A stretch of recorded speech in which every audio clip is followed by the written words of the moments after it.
What is up, everybody? This is another episode of Triggered Podcast. You guys know who I am. We are here with Spencer Lilly with Beau Enterprises, right in my area. He has been on. I've put links to him in the ends of the last couple videos I put up, and I've sent you guys over to his channel. He has a huge company and a great story to tell. So I've been telling you guys I'm going to interview a few people, and we are going to get into some things with him. I've got some notes written down. You guys know I just kind of free flow it. I don't really go by notes, but I just have some things I want to touch on that I think would be very interesting to you guys. So we're going to get into that with him, and we're just going to kind of roll with it, and you guys are going to learn about Beau Enterprises. Kick that intro. Let's fire him up.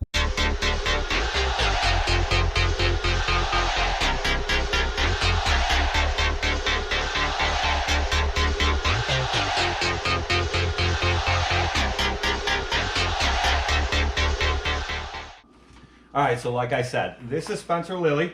He owns, well, his family, it's a family business, Beau Enterprises, and it is right in my same area. He is one of the largest landscape companies in my area, and very good reputation. His father started it many years ago, and it is just built from there. And we will get into all of that. What I want to discuss right off the bat, starting off, is I kind of want to talk about your YouTube. He's new into YouTube. What, about a year or so you've been?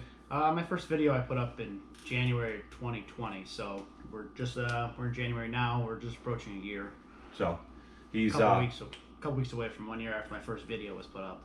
I think you 27 videos, something like that. 26, 27 videos you have up. I think, yeah. By today, I got another one going up today, and that'll be by 28th, I think. And that'll be the third part to the painting video, correct? Yeah, that's correct. Okay. Third part to the GMC we just painted. It was nice to see a GMC in here. Spencer's a diehard Ford guy. We go back and forth all the time, like I do with many of you guys harassing me, you Ford lovers out there and Dodge lovers. But it's all in good fun. And so it was nice to see a GMC in his shop getting painted. And actually, my other truck, and a lot of you guys don't know this yet. You know the story. My new truck, but my other one, my 05, that's going to be getting painted as well. And so that everything matches my truck's trailers, and there's a new plow coming for the other truck that actually, because of Spencer, I just got a smoking deal on it, and but unfortunately that's pushed out like another week and a half before they can install that. But that's not too bad. Yeah, it's really not. So they're getting me in there, and they definitely hooked me up because of Spencer, and that's where they've been going for years, and for certain pieces of equipment, which we'll get into. Let's talk about the business. What year did your dad start this business? My dad started this business in 1983, right out of high school. Did some work for some other landscaping companies in the area, worked at a restaurant, and then, doing his landscaping gig part-time, eventually broke loose and did it full-time himself. And from there, here we are. He worked a number of years solo before he went into the hiring stage? I'm not 100% sure. I'm sure he had a couple guys help him out. I don't know if he was completely solo for the beginning. I know it wasn't a full-time gig at the beginning. It's, right, part-time, and you transition. Everybody when eases into it like we all did, starting small and then growing from there. Yeah, while you're still working a full-time job, you get busier, and the workload was just too much to do part-time, so got into it full-time. Then you realize where the money is, like I did. I started my business part-time a couple days a week and still had a full-time job. And then I quickly realized what I'm making 2 days a week landscaping, it takes me a week to make in my full-time job. So it really, it kind of went from there, and it was a no-brainer at that point. But so... There he is right there. There he is right there. So you are now into, how many years has it been? So 83, you said?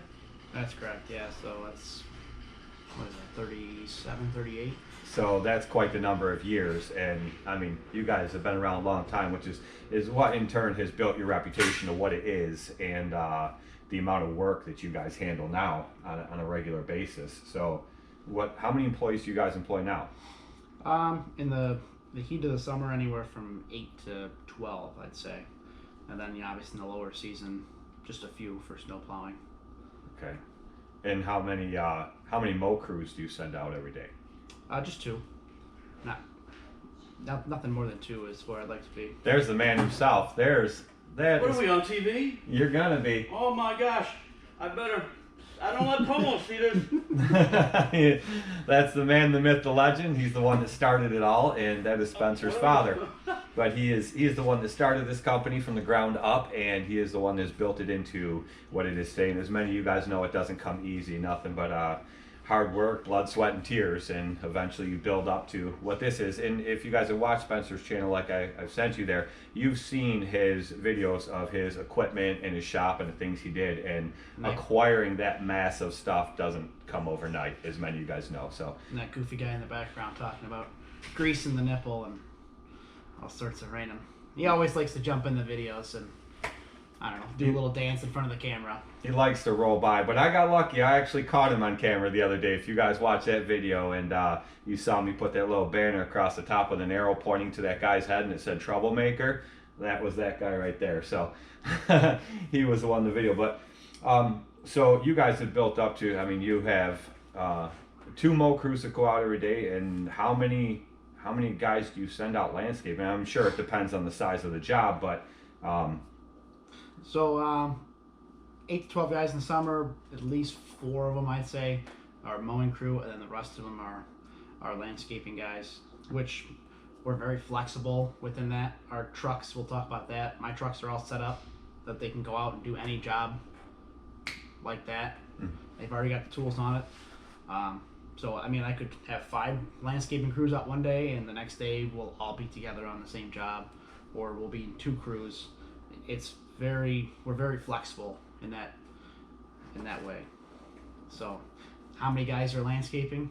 it could change every day. Changes every day. Well, that's good. Especially in the heat of not the heat of the summer, but in the spring we gotta have more guys mowing. Then we can cut back and flip flop guys around. We're very flexible. And on that note, I got to ask, because I know a lot of people have had problems with this. And when I had employees before I went back solo, I ran into this problem once in a while with some of the guys where they'd be used to mowing, and they're going out mowing every day. But then when I told them we had a 18-yard mulch job coming up, we had to knock out.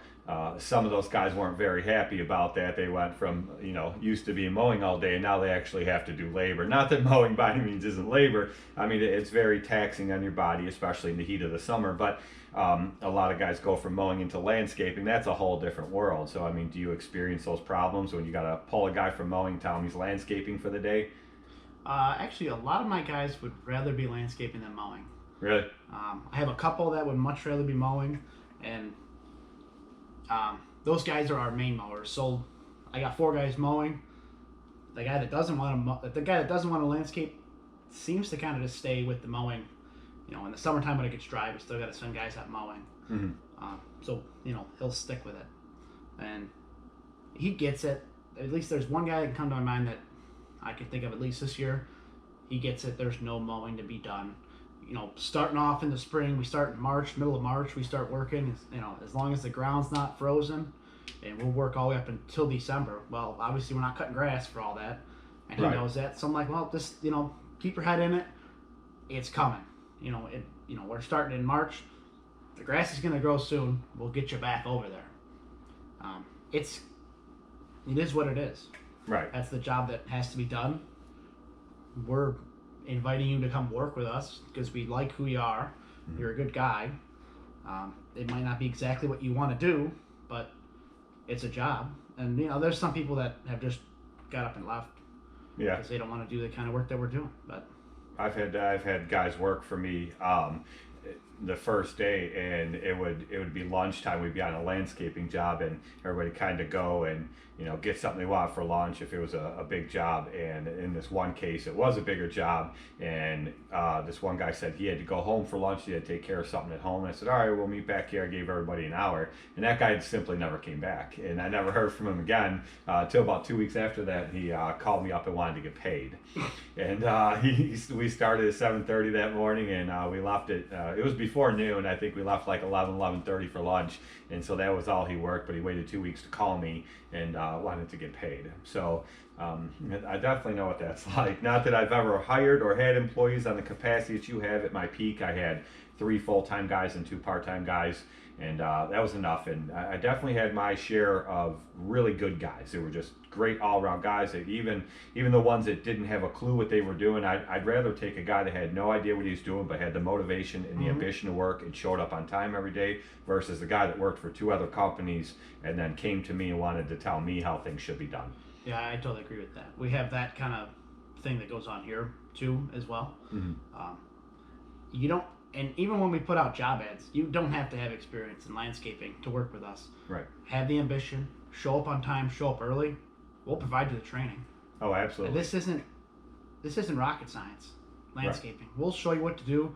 If you're going to be motivated to learn, you're welcome here. I'll take you in. Absolutely. I'm willing to teach anybody if they're willing to learn.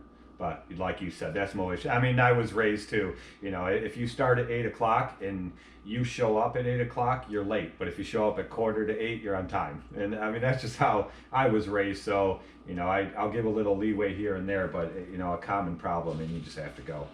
Right. But I want to discuss commercial versus residential, because I get a lot of this in questions, comments on my videos, emails, direct messages, and I just don't have the experience in that capacity to really discuss commercial. I've had my fair share over the years. I still have a few commercial accounts now that I've had for years, but as far as doing large commercial, I've just never broken into that market. It's just never been for me. And it's mainly because when I downsized back down, it's just, for me to do it solo, it's just, I have no business being in a market like that. It's just, it doesn't allow me the time to take care of the customer's needs in the way that I think it should be. But for you, I mean, you have a nice healthy balance of commercial and residential. So as far as commercial, I got a couple bullet points I just want to hit on. We could branch off from there. But as far as commercial, a common question that I get a lot is people ask, how do you go about getting commercial? And I'll just, this is about you. So, but I'll just briefly touch it. And the way that I got mine, one of them I just happened to get a call. Somebody had referred me, and that's how I got in the call. But the other 3 commercial accounts that I have, I blind bid those places. I had driven by them and I saw what they looked like. And it was mostly for lawn care. They would leave grass laying there. I'd go by each week on my route and see that they weren't weed whacked, sidewalks weren't edged.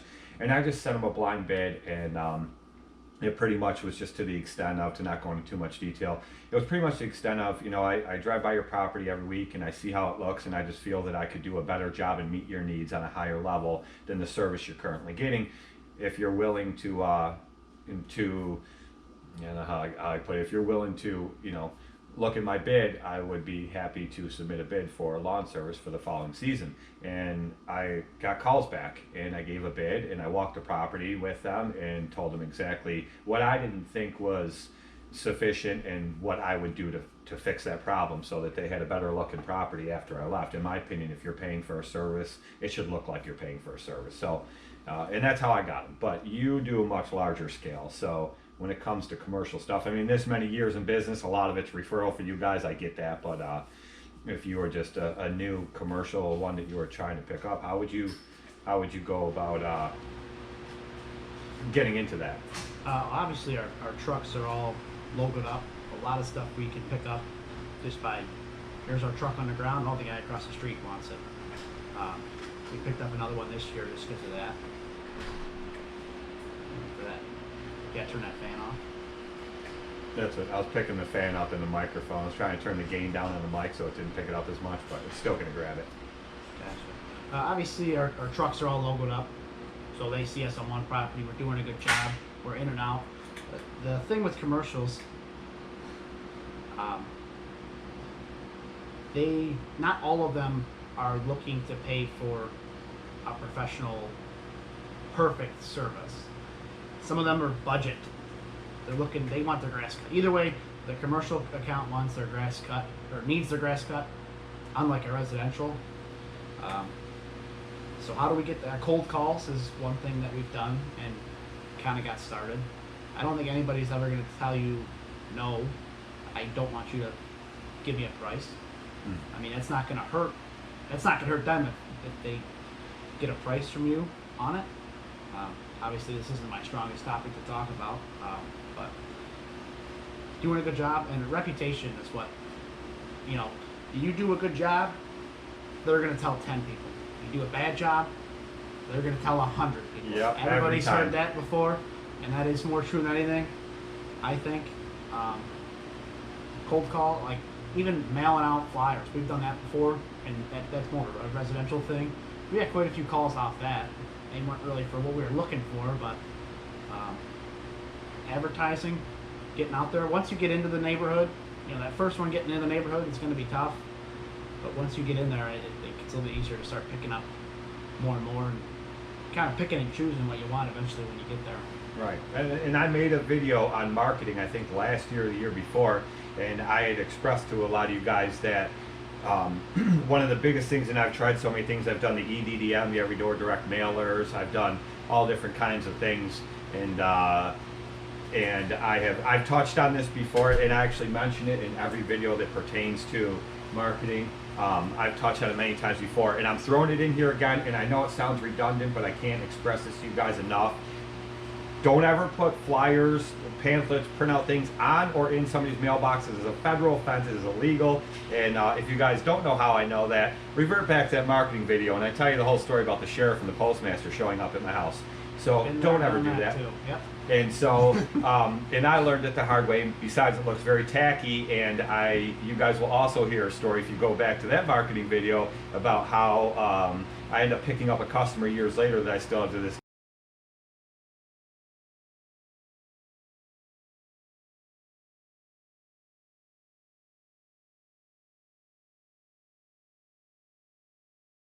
day that purposely did not call me because of how he thought I was cutting corners, putting a printed out of my computer home flyer on his mailbox, and he wondered where else I would cut corners. There's a whole story for that. You can go back and catch that in that video. But I expressed to you guys in there that my biggest marketing that is given me the biggest, has yielded me the best results over the years was how I logoed the sides of my trucks.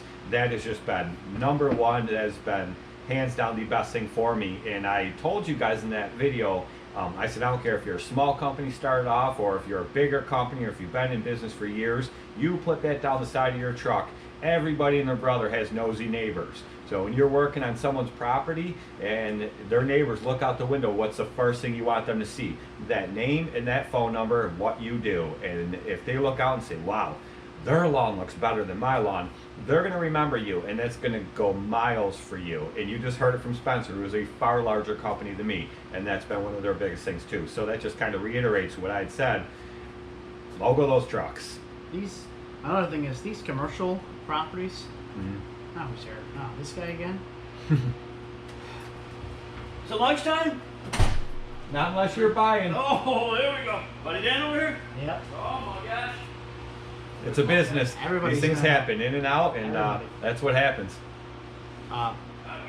These commercial properties, they most of the time own more than one property, especially developers. Some might have hundreds of properties. I know there's one company that we work for that has hundreds of properties in the area, and even they go over to Rochester. They're so spread out. They got big and small. If you start with one of them and get that, and they like it, they'll keep asking for bids for more and more and more. That's how we've gotten some of our other accounts. Three of our biggest maintenance contracts are with people who rent spaces out, like office space. That's kind of our big thing. They got a lot of them everywhere. And when you get into them, you'll start seeing them all. There's signs with their names on it out the road. Yeah. They own this property and that property and then over here and then around the corner they own one.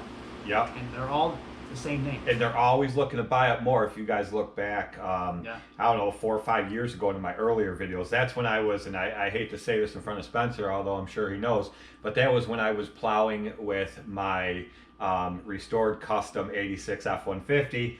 And I was plowing, if you look back in those plowing videos, you see me plowing all those apartment complexes.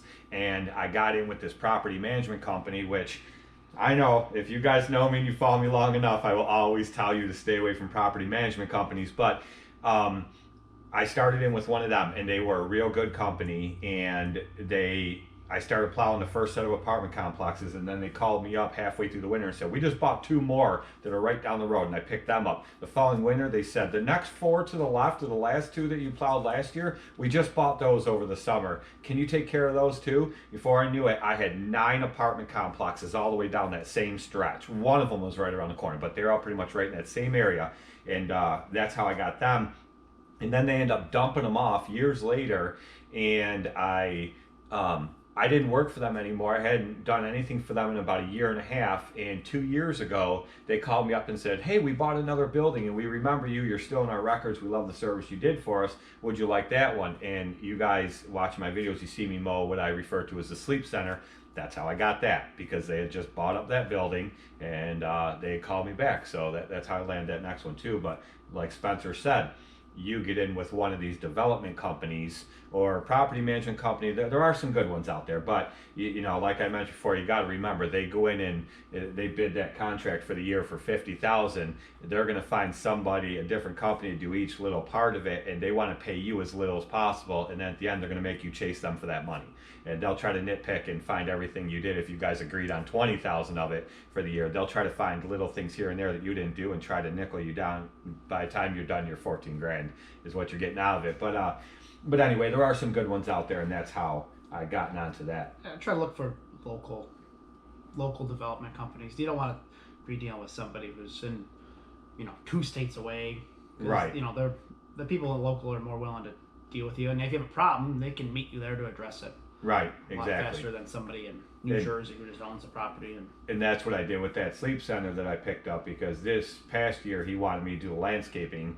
He wanted me to plant a bunch of plants, and I had gone around giving him a price on everything, and we agreed on it. And then I called him up when I got there the day to do the job, and I said, "We have a problem here, because in the main flower bed, where there was about 8-9 inches of topsoil, underneath that it was full of crush and run stone, chunks of concrete, pieces of pipe. Just the contractor pretty much backfilled everything they could there.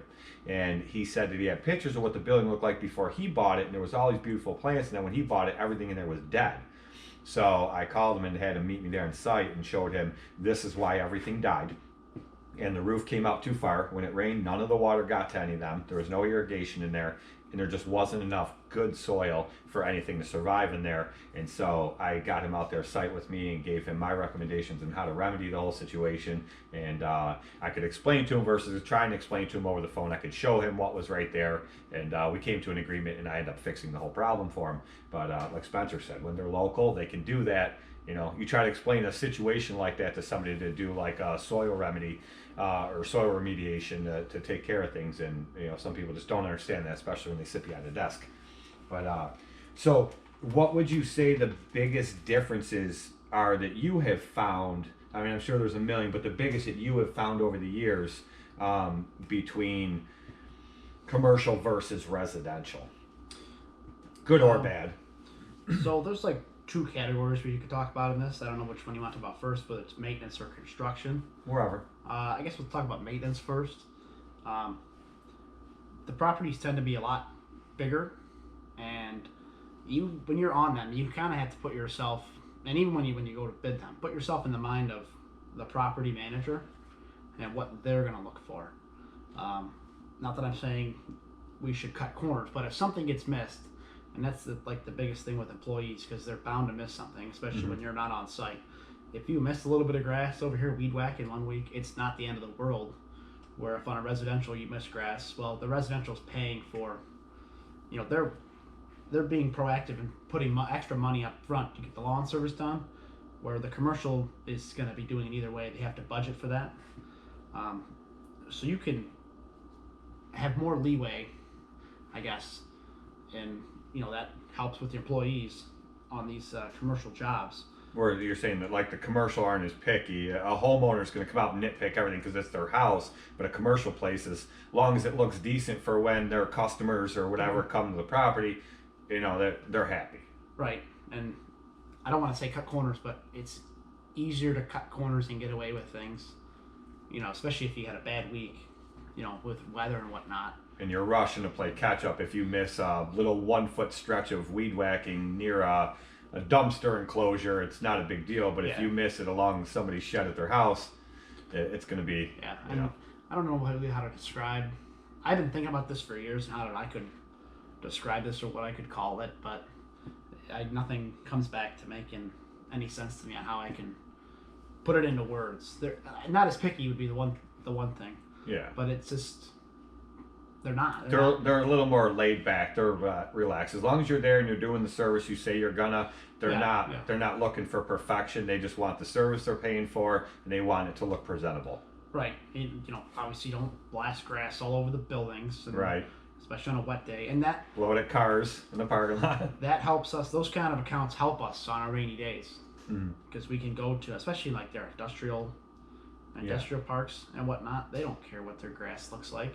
Their grass normally isn't that great to Right. begin with. It's normally just the crappiest seed you can get. They're putting it down and Crabgrass all over, Yeah, weeds it's all not- over. Yeah. it's not a manicured lawn. And we can, if it rains, we can normally get out there and still cut those and be productive. And that's that's half a day off our list.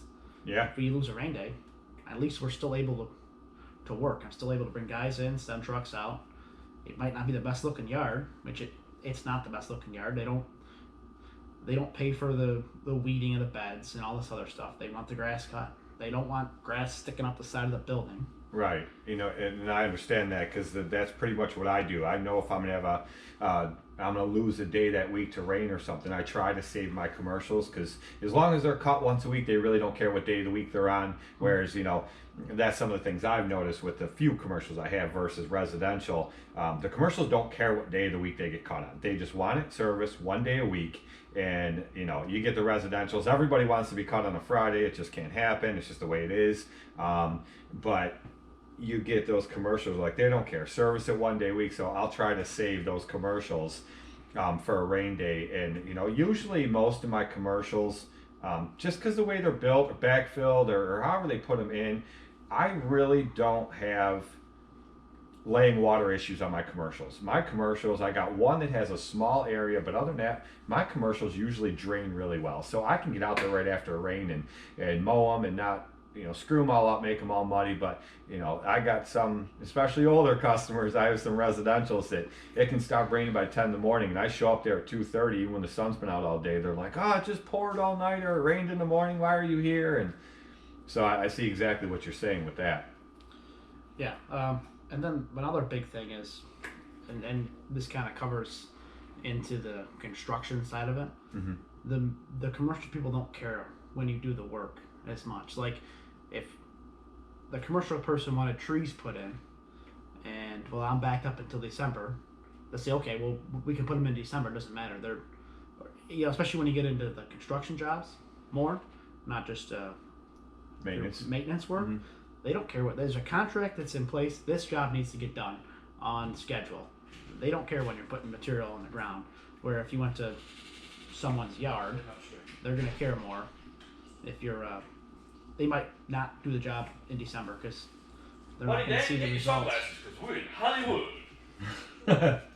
And I understand. It's just like in the springtime. You hit the mulch jobs. Everybody wants everything mulched before Memorial Day or by Memorial Day, and at the latest they want it done, by 4th of July. And I get that from customers every year. They really don't care how soon they are in the spring, but everybody wants it done by 4th of July, no later than 4th of July. You start telling me you're pushing the mulch on further. Whereas I notice my commercials, they're like, if you don't get here till mid-July, it's fine. Some of them want it done a little sooner, but all in all, they're usually a little more relaxed versus the residential homeowner. They want it done. They want to be first on the list. Right, exactly. The residentials are more picky again in that nature. All right. Man, I wish this guy over here, I don't know if you guys would pick him up in the camera. I wish he was here when we were talking about mediocre employees. We could have given you a cardboard cutout, but that's a subject for another. Or just mess around. That's the guy's truck that was getting painted in Spencer's last video, and I like him just because he brought a GM into this building. The key here is that there's a GMC in the shop. Yeah, With keys in it. that's the important thing. With keys in it, and it starts up and runs. So, for that matter.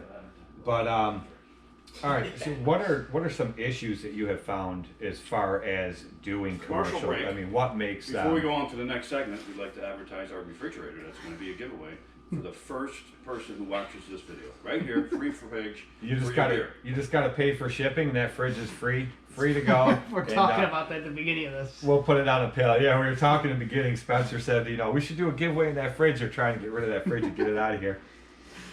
But some issues that you have found as far as doing commercial versus like things you run into with commercial, because it's a much larger scale and it's usually everything, it takes a lot more, and these guys work really hard to put together these. It's not like bidding a mulch job or a topsoil job in a residential property when you get into some extremely large commercial landscape jobs like these guys do.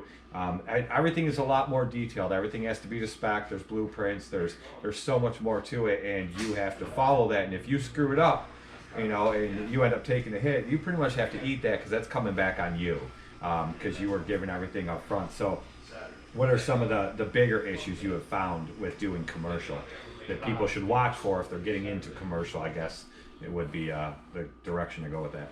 So again, like our last question, there's like two trees to this. There's a maintenance side and then there's a construction install side. I'll start with the maintenance side first. Cutting grass and all that, you deal with a lot more people, like walking around on the sidewalks, in and out of doors, cars, a lot of cars everywhere, trucks flying through parking lots, delivery, UPS, all those people. You have to stop a lot more for people that are walking around. Mm-hmm. If they're going to walk into the entrance, you got to stop, let them walk by. People parking over the grass, pretty aggravating. That's a huge annoying thing for us. I have that at only one of my commercials. Every week, it's the same vehicles to park over, and it's somewhere where I could easily take a mower through, but I got to stop and weed whack this like 60-yard stretch that bumps up against the parking lot, and they always hang over. You got to weed whack the whole thing every week. And that's an example of where the commercial wouldn't care as much, like especially on these larger scale. I'm not going to send my guys to go weed whack underneath cars that are.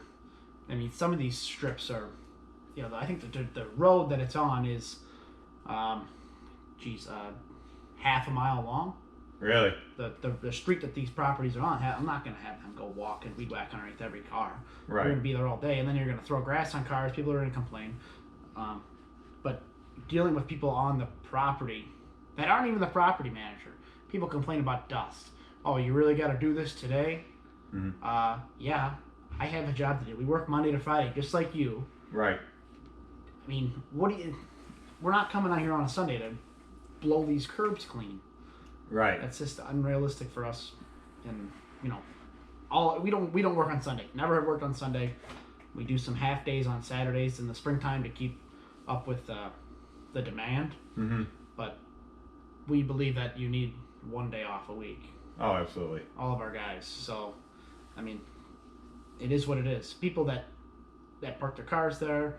Oh, you got dust on my car. Well, it's dust. Guess what? It's gonna blow off. Yeah, as soon as you go down the road, it's blowing off anyway. So, yeah, the car was probably dirty in the first place.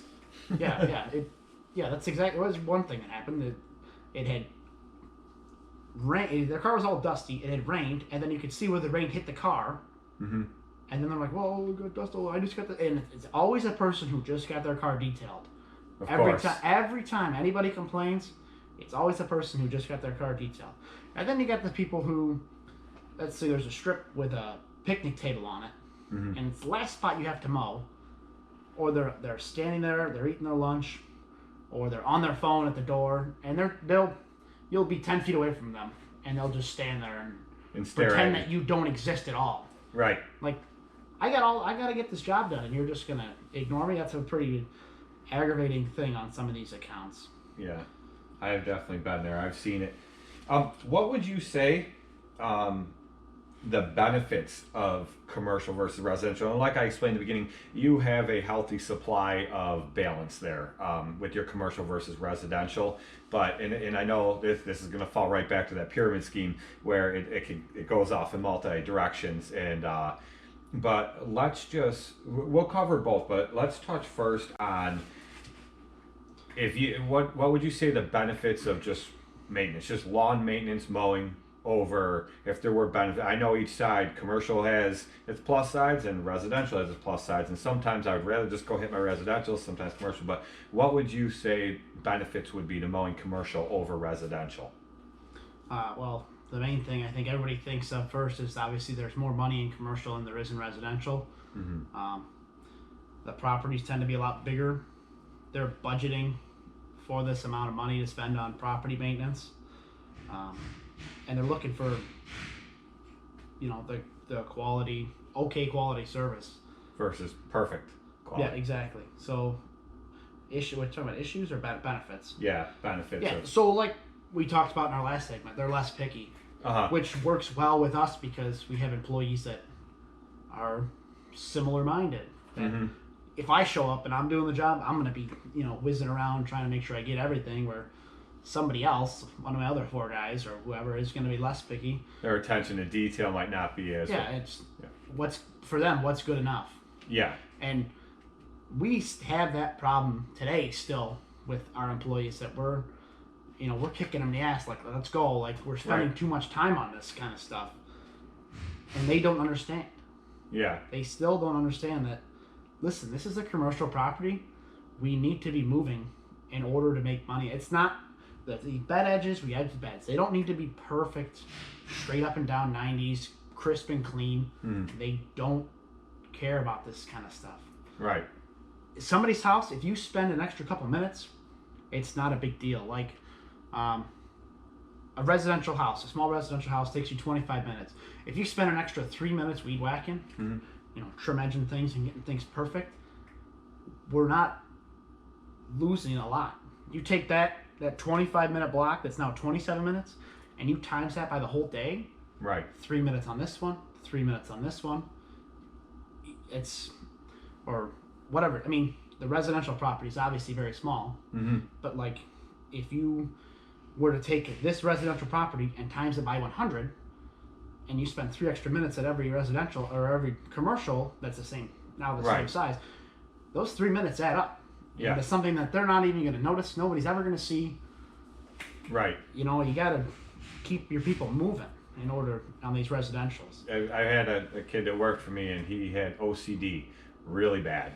And, on residentials, I like his attention to detail, and I like how he'd be picky and he'd get everything set. But I had to keep telling him all the time, like, come on, buddy, we got to keep going here. And we'd be on commercial property mulching or something, and it would look great. And you stand back, the average person would walk by and be like, wow, that's really impressive. But he would notice like one little thing, and he would stop everything he was doing. He would go right to that, and he would make sure it was like meticulously perfect. I'm like, come on, it looks great. Anyone walking by is going to think it looks great, and let's keep moving, and I'd walked around with the property manager, showed them everything, made sure they were happy before we left, and they were very happy with it. And he was still, after that point, trying to go up to certain things. I'm like, listen, they are very pleased with the job we did here. Let's go. It's on to the next one. Yeah, so I know exactly what you mean. And guess what? In a week from the day you're there, it's going to all look different again anyway. That's right. The mulch is going to get rained on. It's going to get flat. It's going to get, it used to be kind of fluffy. Now it's flat. The edges are going to start to crumble apart. The grass is going to regrow. Right. I mean, stuff flying, falling out of trees, it's little whirly birds that go on your mulch. Yeah. And it's it's a maintenance item. Right. That it gets done weekly, and that's why you have to keep pushing people along. So like, obviously a lot more money in it, but it's a bigger project, so you have to have equipment to do the job. You could definitely, I've seen guys, especially in leaf cleanup, we look at them and we're just like, what is going on with you? You've got this big company, or a similar sized company, and they're not investing in the equipment to get the job done right. I see it all the time. They're blowing leaves out into the parking lot. Then they have those big green garbage cans, and they're putting leaves in that. Then they're picking the can up, putting it on the truck. Then they got a guy dumping it. Right? If we're gonna come in there, I'm gonna buy the equipment to make my guys' life easier. We're gonna pull up with this vacuum. Yeah. And we're gonna suck this pile up like that, and we're gonna move on. Yeah, on to the next one. I mean, you got to invest in the right equipment. I see it all the time. I mean, there's companies in our area, and I'm sure you've seen them too, that have been in business years, 15, 20 years, and these guys are driving, beat up trucks. They have mowers that are smoking, and they're barely running. They're running these old beat up walk behinds, and they have these old, way underpowered backpack blowers, and they're doing monster leaf jobs. I'm looking at them, and I'm thinking, you have like 5 guys on that property. I'm here with one other guy on a property with more leaves, and we are out of here faster than you and did the same job you did. But I have monster backpack blowers. I have mowers that have top-of-the-line bagging systems because I reinvested all that into it to make it easier. Like, usually I'm by myself, but if I have 1 or 2 other guys with me, especially when I do leaves, I team up with Ryan, and I usually have my son with me when I can. But I make it easier on us so we can get a lot more into one day. And yeah, I see it a lot. These guys just don't invest in it, and it takes them a lot longer on a property. But I don't know, I might have mentioned already, you have to, on these commercial sites, and this is why I like the commercials, you have to put yourself in the mind of the property manager. Mm-hmm. And is this good enough for them? Right. They got other things going on where the grass is the least of their concern. They got to deal with stuff like the people who rent a building and dealing with their problems. Like, the parking lot's got huge potholes in it. The water doesn't drain out of the drains properly. The light bulbs, the electrical outlets, all that stuff they got to deal with. The grass should be the least of their concern. Right. That's easy enough to take care of. Mm-hmm. And then, typically on these bigger properties, we can be more productive because we run stand-on mowers, right? ZKs to be specific. We won't hold that against you. I'm just kidding, Dad. Guys. They know the harassment I give them. Go ahead. We can be more productive because our guys will use those mowers kind of like a Segway and their own personal, chauffeur to get around the property. We can put a backpack blower on. We can blow a 2-acre property off with just, loaded with parking lots in 10 to 15 minutes. Right. If you're going to walk around and do that, you're going to be a half an hour to an hour, or even just. Especially in the heat, your guy's moving that much slower with a 26-pound backpack load, BR 700, 800. You're talking 20-something pounds, and walking in that heat. Now they're taking twice as long. Right, and even weed whacking. That's kind of like the big, Let's say you got a bunch of light poles down the parking lot. Well, that's the only thing that needs to be weed whacked is the light pole. Jump on the mower, go to the first light pole, jump off, weed whack. That's why we like the stand-ons. On and off, on and off, on and off. And our guys like them more, I think. I've never had anybody complain about them. Right. I think there's a lot of talk that, the stand-on hurts your back and your knees. But if you're on a sit-down machine and there's something that needs to be picked up, and I'm sure everybody here knows it, you're not getting up to pick that piece of garbage up. You're running that thing over. Most guys will run it over versus stopping to pick it up, and they just won't do it. And I've explained this in videos myself, and I still have my walkers, but I've pretty much gone to all standers as my regular mowers every day. And like Spencer just touched on, it's so much easier and faster, and you're 10 times more likely to jump off, pick up a piece of paper, and get back on and keep going. And like he said, the backpack blowers, that's some of my biggest things. Like, you guys have seen my church that I mow. The parking lot is huge. There's multiple entrances. There's sidewalks for me or Billy to hop on the stander and just whip around with a backpack. And I mean, my backpacks are strong enough. You can go down one side and it blows the other side clean on all these entrances, and you fly right through it versus a lot of walking again out in the heat. That's or there's very little bit other than the sidewalk I edge. There's very little bit we have to weed whack there. And unfortunately, it's all a couple hundred yards from where we get to park the truck. So to walk all the way over there to weed whack something, walk all the way back, that's just ridiculous. So we hop on one of the standers with the trimmer in hand, fly over to it, weed whack it, fly back, quick and easy, done. You're not exhausting any one person out for the rest of the day. And yeah, it's the least I can move the truck. The least I can get in the truck and move it, and that goes whether if I'm driving from the property next door to the next one, or to the next one, or if I'm going a couple minutes, the less we're driving that truck, the better we're doing.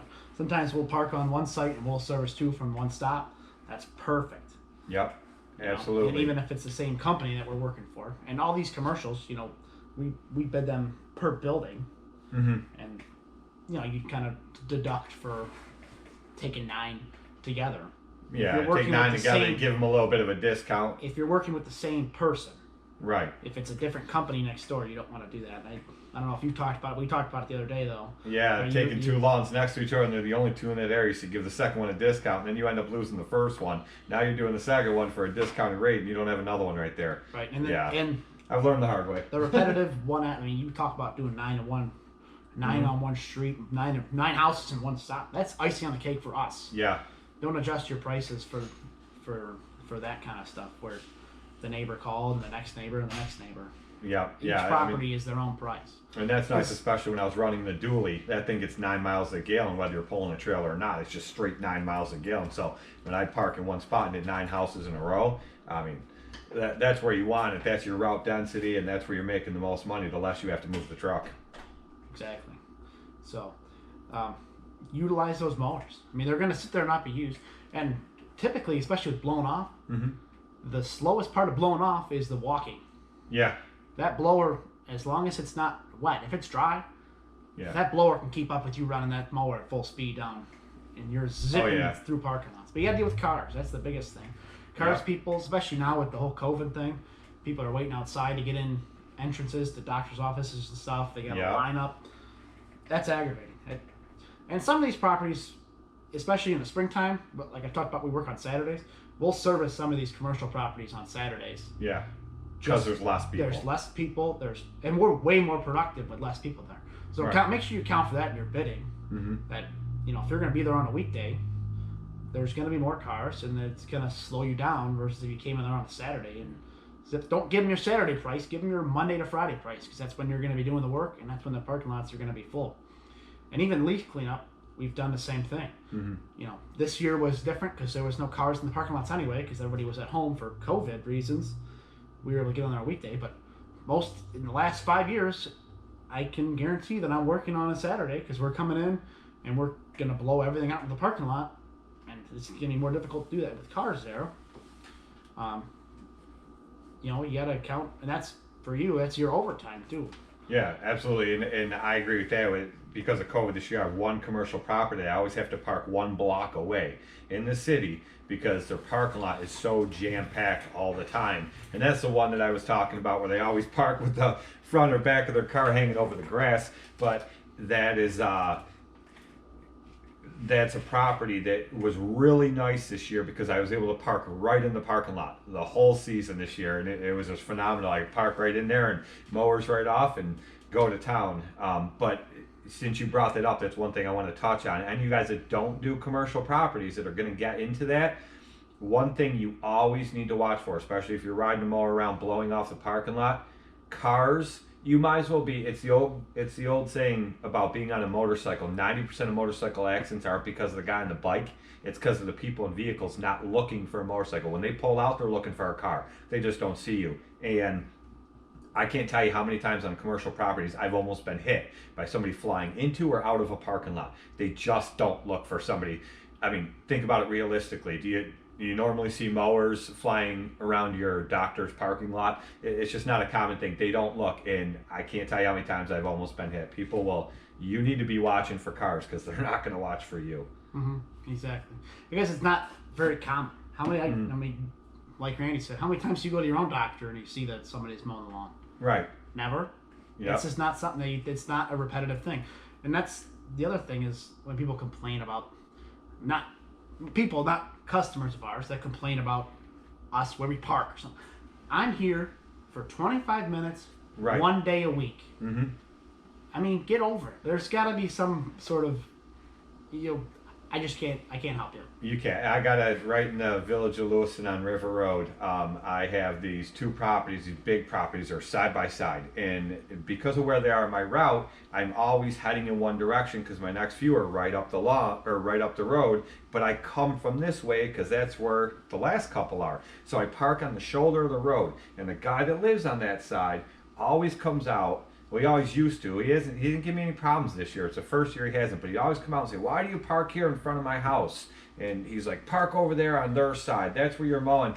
And I tell him, like, I'm just on the shoulder of the road, and it's still blacktop right there. I'm like, I never park in his grass. I never throw any trash or not. I'm not doing anything over there on his side of the yard. And he told me the one day he was going to call the police. And I said, "Sir," I go, "right away in this town is 33 feet from the center line in both directions. It's town right away. You don't even own this property where I'm parking. If you feel you have to call the police, then that's what you have to do. But I'm literally here for, it's like 25, 30 minutes between me and Billy. I do one, he does the other one, we're out of there in like a half hour at most. But I said, I'm in not here in a half hour. I'm here and gone usually before you even realize I'm here, because he'd almost always come out just as I was packing up, getting ready to leave. But yeah, it's like that everywhere. People just, don't park here. Well, where do you want me to park? Yeah, exactly. And parking in the parking lot's great if you can. It's a safety thing for us too, rather than parking on the street. Oh, absolutely. But some people don't want us in the parking lot, which is okay, understandable. Yeah. Some of these smaller doctors' offices, they got a limited parking lot. Okay, we'll park on the street. But park in the lot if you can. Yeah. Just for safety reasons for your own guys. You're less likely to get people aren't paying attention to run in the back of your trailer or something stupid like that. Yeah. Let's go. I want to get into equipment before we go on too much of it. As far as I think we've hit the commercial, residential enough that it covered a lot of the questions that people have asked. But I want to get into equipment because your equipment is very unique.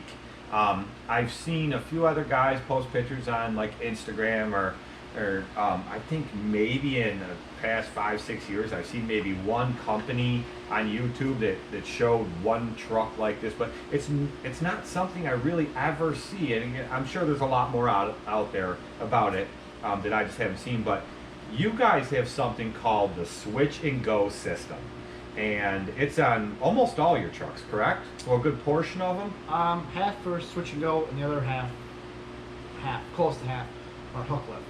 Hookless. So we have a total of 5 landscape trucks, like dump trucks. Okay. 2 of them are Switch and Goes, 2 of them are hook lifts, and one of them is just a regular dump truck. Which maybe we can make another video for that time. We'll go through and do a We'll do an actual video and we'll show it, and like one of us can film it. You can show exactly how it works. But I know it's kind of hard to explain. Where you guys could just Google Switch and Go, and it'll bring it up, and you can see exactly what it does and what we're talking about. Or if you watch, go on Spencer's channel, watch some of his videos. He shows them in there, and they're just the coolest thing. But just if you can, just explain a little bit how it works, what it is. So our Switch and Go hook lift trucks are basically roll-off trucks, and the bed comes off and goes onto the ground, right off the back of the truck. The Switch and Go is a cable type setup. The hook lift's is a hook with a jib on it, pulls the bed up on the truck. We're able to swap bodies out, switch, one truck, multiple bodies. It's kind of the slogan that they give when they're selling the things. But it allows us to take a truck and put the bed right flat on the ground. And you can, and that's not just, I've seen guys drive mowers up onto these things, and that hook will literally pick the bed up with all the mowers on it and set it right on. Now, I've seen on the back of, I don't know if it was a picture I saw online or if I actually saw your brother Aaron driving one of the trucks, but don't you guys put the Bobcat on there? Yeah, so that's how strong this thing is. You can, the bed is sitting on the ground behind the truck. You could drive a Bobcat up onto this bed, and that hook will pick the bed up with the Bobcat on it and set it right back on the back of the truck, and away you go. That's how strong this thing is. And these ones that we're talking about, these are the lightest, not the lightest, but the least capacity that they make. The hook lift trucks are larger trucks that he's talking about putting the skid steer up on them. Those hooks are rated for 20,000 pounds. Wow. Which is a lot of weight. That's more than the truck can handle itself. And the skid steer weighs around 10. Our Bobcat T650 and whatnot. But we're able to but reduce the amount of trailers that we have, because we can put that machine on the back of that truck and get it in an entire space. Now, that's our flatbed setup that we have. And we put wooden sides on all of our trucks, as we like to pull our sides off and load pallets from the side or load trees from the side or whatever. We have dumpsters.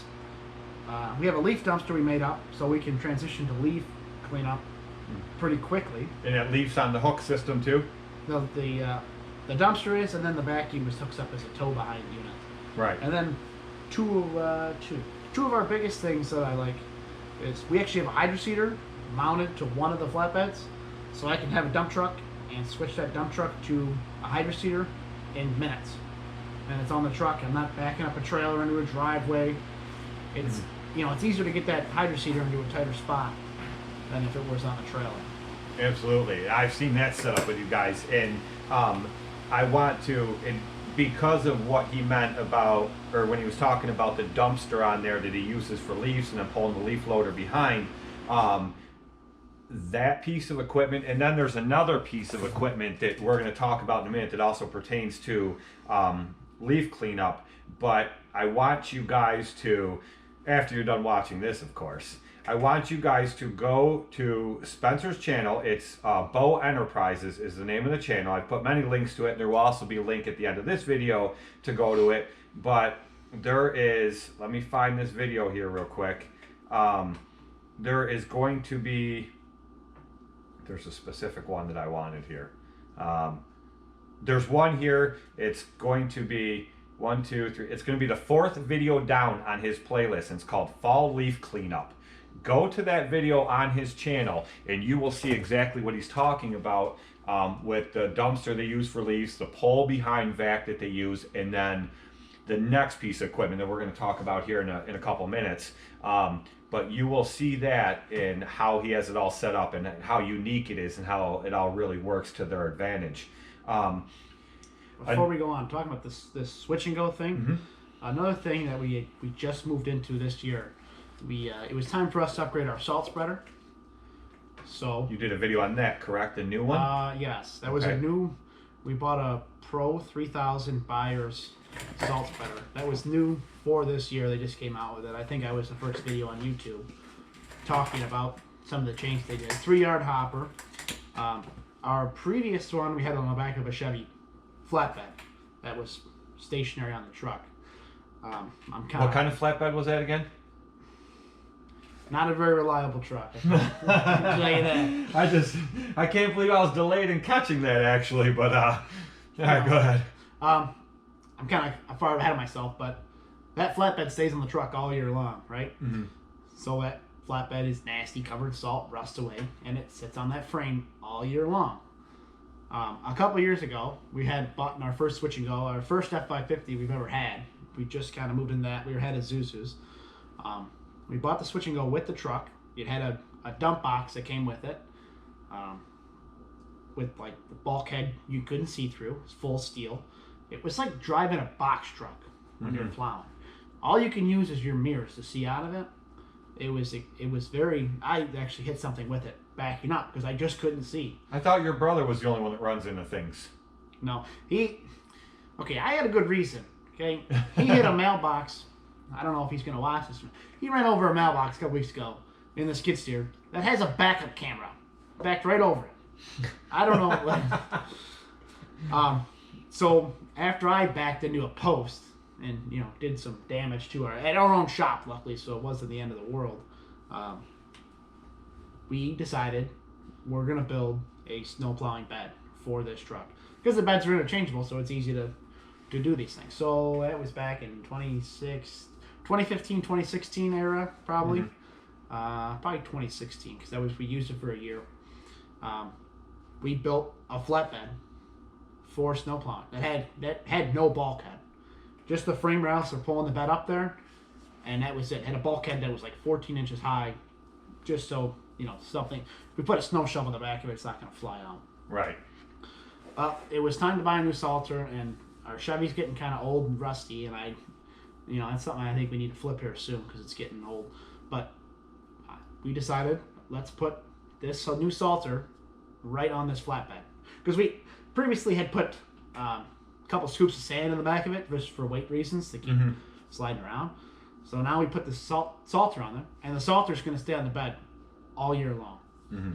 And that bed comes off so it can rust away. I don't really care what happens to it. We get it undercoated with Crown. We use Crown on most of our stuff. I'm trying to push into that more. But if that bed sits out and rusts away all summer long, it's not sitting on the truck rusting my truck away. Right. It's just hurting the bed, which, okay, rusts away, we'll build a new one. By the Right. time that thing rusts out completely, we'll build a new one or... You've gotten your money out of it. Yeah, and for, it's not on the truck rusting away. And then, that was the whole reason I even started talking about this.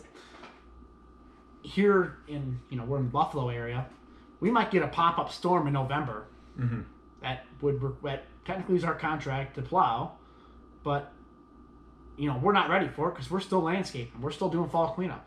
Right. I can get that plow truck ready to go in about 20 minutes. Salter on, plow on, ready to go. 20 minutes. That's fast, especially for a big salter like that. To transition from plowing, and one guy. Right. One guy can do all that. You drop off the dump box, which we're going to build a flatbed for that anyway. We're moving to all wooden sides on everything. Mm-hmm. Drop the dump box up, pick up the flatbed with the salter on it, hook the wiring up, put the spinner on, put the plow on. Those things don't take that long to work the kinks out. Right. I mean, I haven't timed it for sure yet, but 20 minutes. Right. And one guy, 20 minutes, truck's ready to go. And and then when it comes time to break down, unhook the spinner, unhook the wiring, roll that bed right back off, one guy, and we're back to landscaping like that. Right. And I've talked about it before with the flexibility. That's something for me that's very flexible because we need to be flexible for. That's a huge benefit to efficiency. Well, like you said, not last year, but it was the fall of 2018. I did my final leaf cleanup the day before Christmas, and we had like a 3-inch snowstorm that came like the first week of December, which I thought cleanups were done. Here we go, we're in the winter.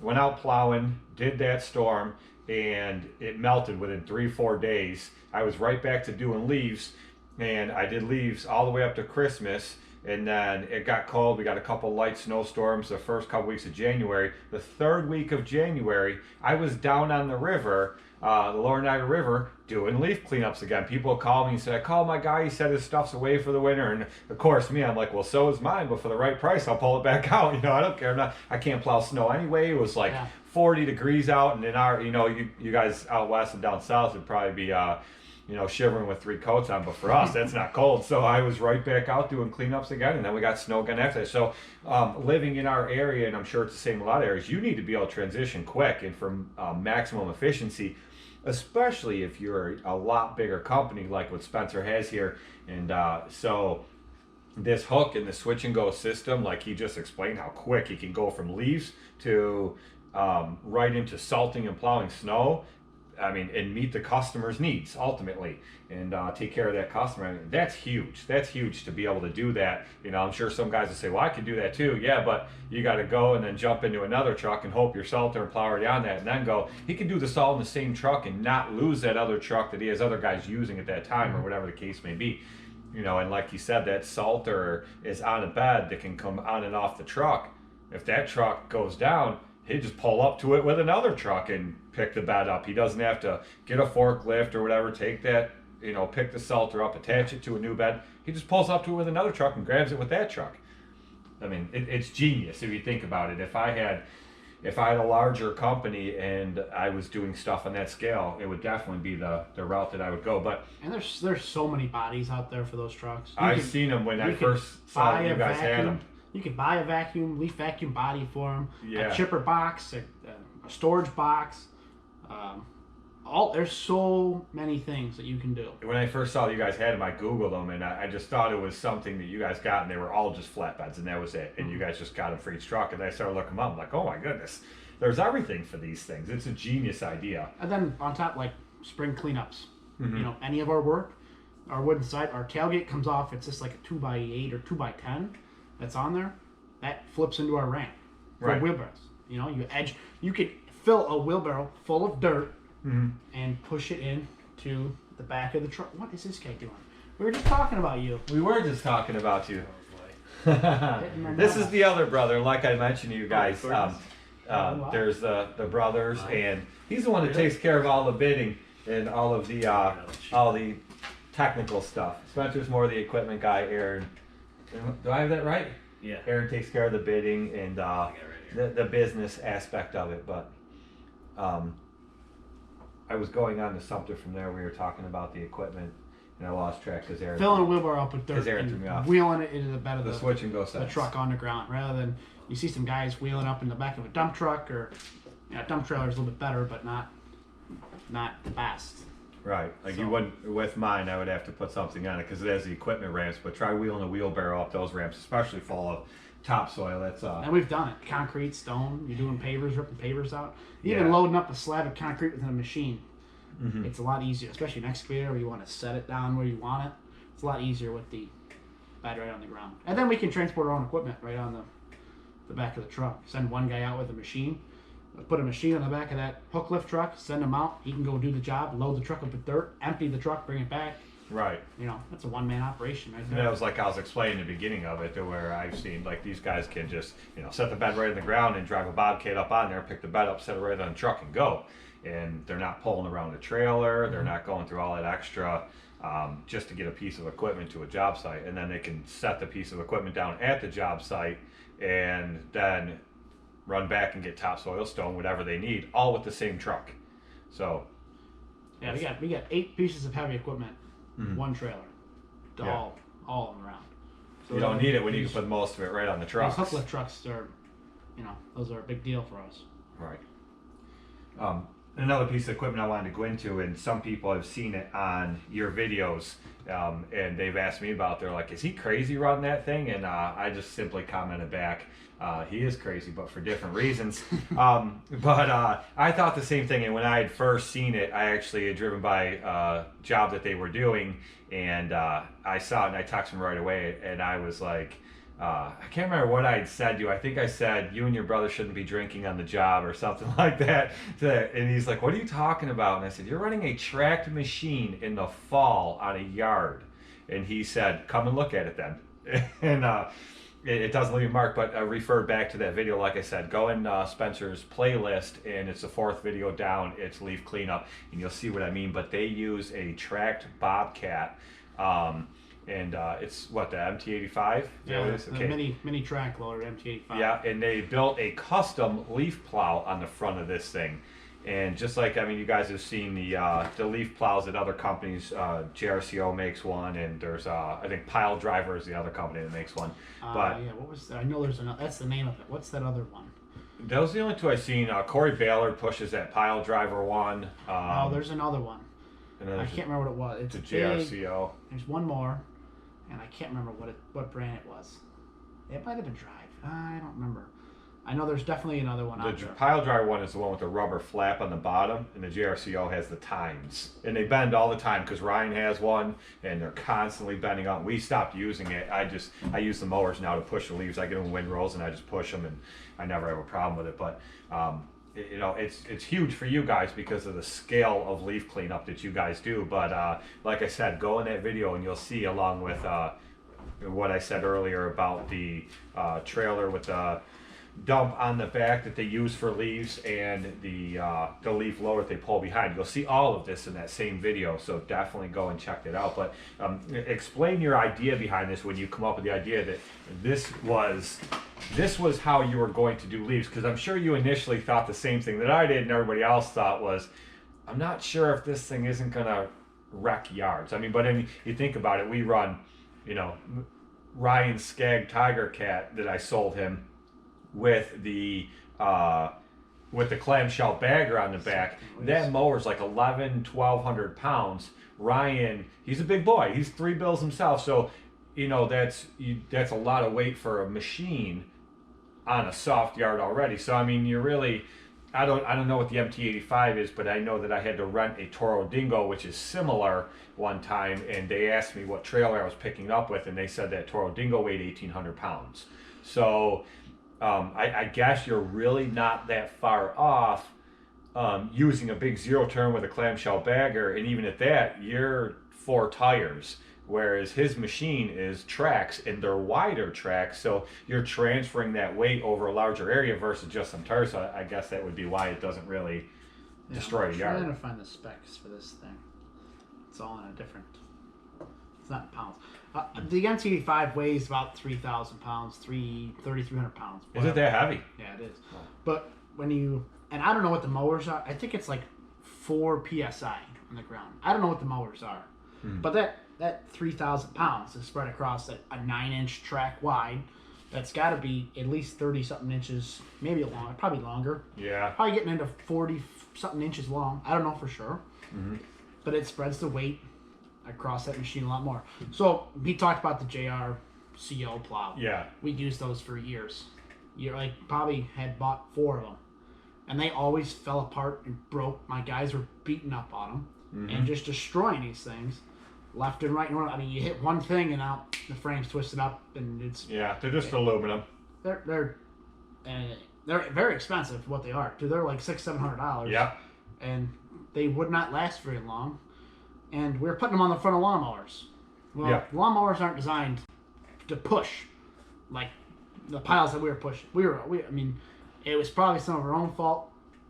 Well, especially, guys are putting them on, I see them on videos, people are putting them on smaller mowers that are running 10, maybe 12 cc pumps versus larger mowers, which all should have at least, they should all, in a lot of companies are moving towards now, they're running like 15 cc pumps on these mowers, which they all should have, but they don't. So, just to touch on that, you're pushing it with something that shouldn't, but go ahead. So you're pushing, and if you watch the video that Randy was talking about, you'll see the size of this pile. It's huge. Mm-hmm. And when you start pushing them, they start packing together and they get heavy. So we had bought this mini track machine. Hang on, I'm looking to see if I got the height here, or the weight. 3,100 pounds is what this machine weighs. We bought this machine, and not really for leaf cleanup, just for our general work. And I'm like, man, what the hell are we going to use this thing for? This Right. just seems so silly because we've already To make it worth the investment. because we already have 3 big skid steers.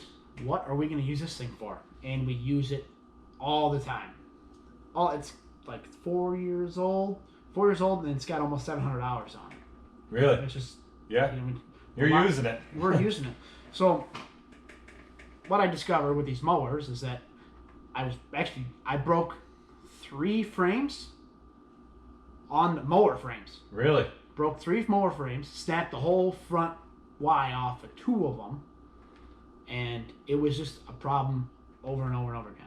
And obviously, if you're a solo guy or you're Randy, where you're the one using the equipment, it's not as big of a deal. But if I'm going to send out Joe Blow to do the job, Nobody cares about your business like you do. he's not going to care as much about the equipment. Right. So I wanted something that was indestructible. Mhm. And the pile, I call it the leaf dozer. I Yep. don't know what anybody else does. That's what I've been leaf. It's leaf actually blower. I've written down here because when I was watching the video, I remember you had called it that. It was the leaf dozer. And it was it actually is. my salesman is the one who called it the leaf dozer first, and it's more like a dozer than a plow. But I went through three of them before I finally got the right one done. I built 3 of these things before I finally. Before I finally found one that was indestructible enough. The first one I made, I tried to build one that was both on a mower and on this mini track machine. So I bought a skid plate with a hitch receiver on it. And then I built a custom receiver for the mower. You just bolt the bracket onto the front push bar instead of, we used to put them on the arms that came out for the casters. Oh, yeah. And, obviously that's a weak point. So I put something on the front push bar that would actually push into the frame and hold everything together. Well, where did it break? Aaron, of course. Yeah, I think he snapped the whole plow right off the frame, the hitch that I had put on there. Snapped it clean off. Luckily, it was at the end of the season. Oh, no, wait, that was the second. I thought one. he only crashes police cars.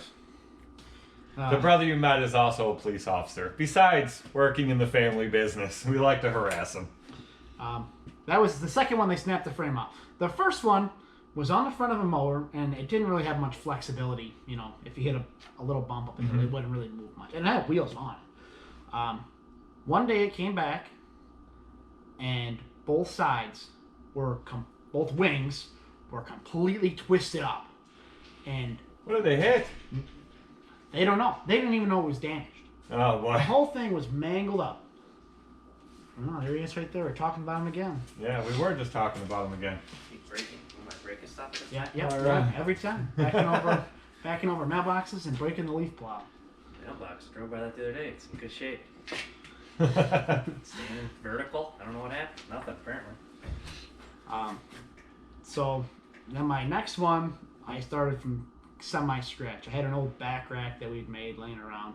So we heated it up and bent it into some wings. And I knew where the critical fail points was across that bottom, and I started looking at snow plows and snow pushers and that type of, and even the JRCO plow, and I said, well, where is the beef in this thing? And I noticed across the bottom of it, they had tube or a reinforcement right at the bottom, which mine never had.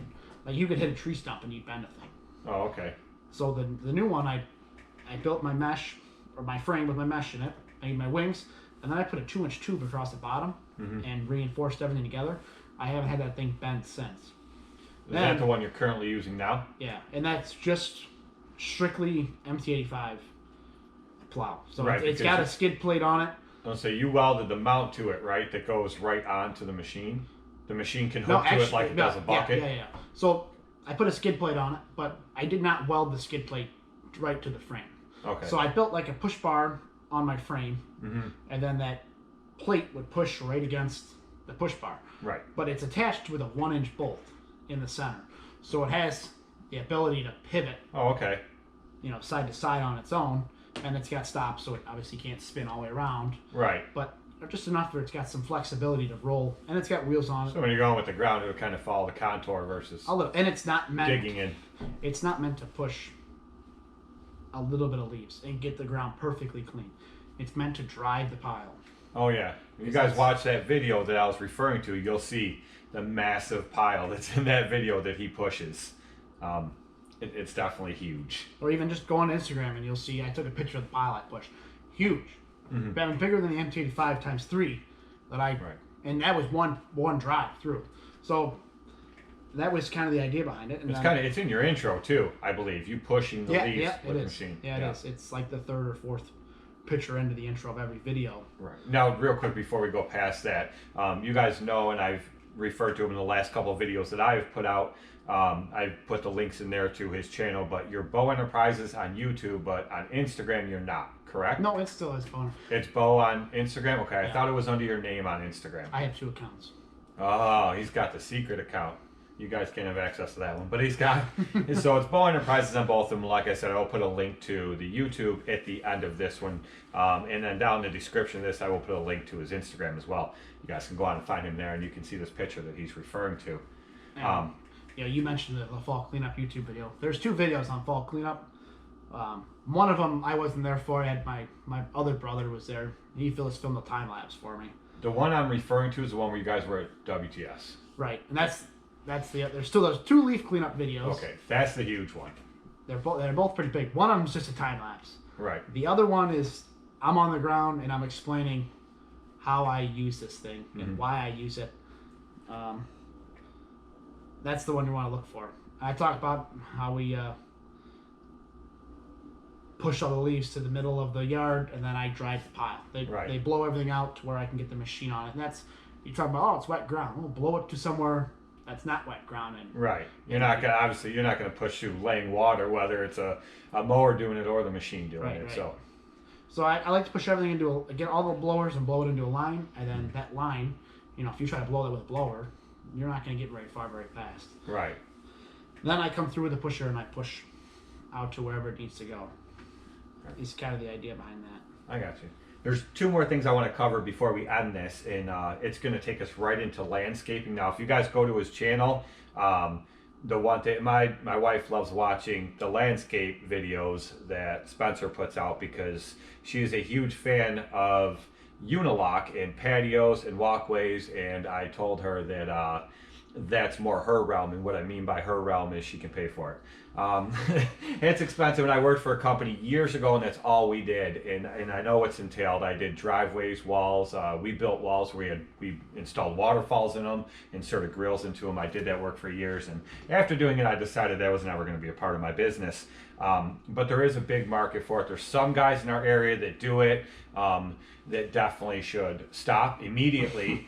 And then there are guys that do it and do a phenomenal job. There are a few in our area. But if you watch those videos, you will never see Spencer because that stuff's hard work. You'll see his brother Aaron. Aaron is in all of those landscape videos. Got that shovel holding it up, holding the shovel. But you will see Aaron in a lot of them because as my wife has watched a few, she goes, I didn't see Spencer anywhere. And I go, no, that's all Aaron. I said... at least Randy understands. But they have this really neat, what's it called? Is it called the airlift? I don't know what. It's like a backpack system they use, and when I did this years ago, the guy I worked for, he made us do it all by hand, and that's why I decided I was never doing this kind of work, because it is serious backbreaking work. But they have this really cool He's bringing it over right device that it's a backpack, and it goes down, it suctions up the block, and you lift it and move the block. For those of you that are watching the video, you will see it. This is it, airlift. And you wear it on your back. Those of you that are just listening, you're going to have to go watch the video. It's got different attachments for different size bricks on the bottom. Oh, different attachments for different size bricks. But if you're doing any type of paver work and you don't have this tool, I seriously believe you're kidding yourself. And that's coming from a guy that did it for probably 6 years by hand. So, man, I would have killed for one of these tools. But that is ideal. The reason that this stands out to me, I watched a lot of these videos. I've seen a lot of guys' videos doing unilock, doing patios, walkway stuff, and I love watching them. I don't want to do it, but I love watching them, and I love how they turn out. But one thing that really stood out to me that I thought, like, you know what? That's just the icing on the cake right there. That is a really, really fine touch.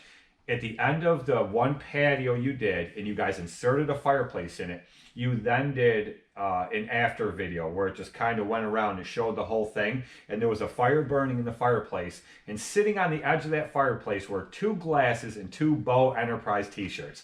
And I was like, you know what? That's like icing on the cake. That is a fine touch. You guys know that, I have the vinyl machine, the cutter, the heat press, and I make all my own stuff. So it's pennies for me to make my shirts and my sweatshirts, and I know you guys have yours made for you. You don't make your own, but even for, we'll just say, I mean, and I'm just throwing numbers out here, for $15,000, $16,000, $17,000 patio job, for them to throw even $30, $40 worth of a couple shirts and glasses in there for a customer, that's huge. That's not something that you ever see. People just don't do that. But you know what? They're going to have friends over. They're going to have family over. And, those people are going to see it and they're going to like, wow, they threw you in a couple of shirts. And, it's just big. People think of it as small, and it's no big deal, and it's simple, but it's simple for us to do that for our customers. But the way that they see it, or the way their friends and family see it, that's just monumental. So, I mean, what kind of brought that about? Do you guys do that for all your jobs like that? Or was it just like a special thing that you did there? Or did the customer say, hey, I want some shirts on this deal? Or what was that all about? That job specifically was a friend of ours. Okay. He had been asking for a shirt for quite a few years. And did he know it was coming? I don't know if when I brought it over, I don't know if I told him. I told him I was coming over with the drone to get some video of it.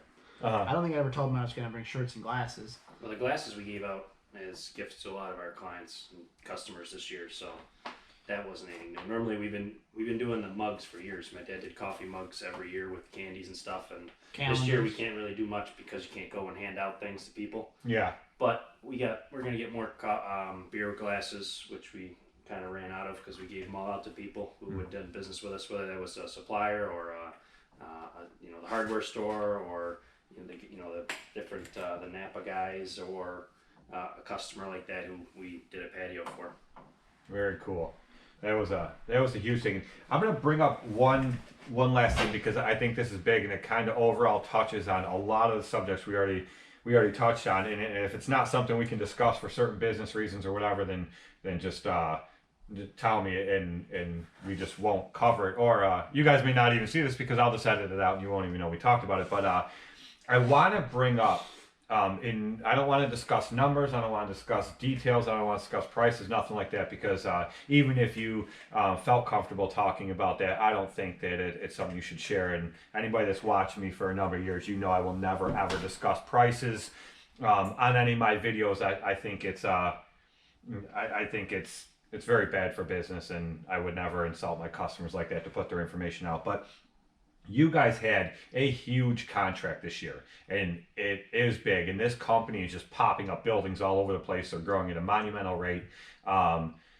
Amazon.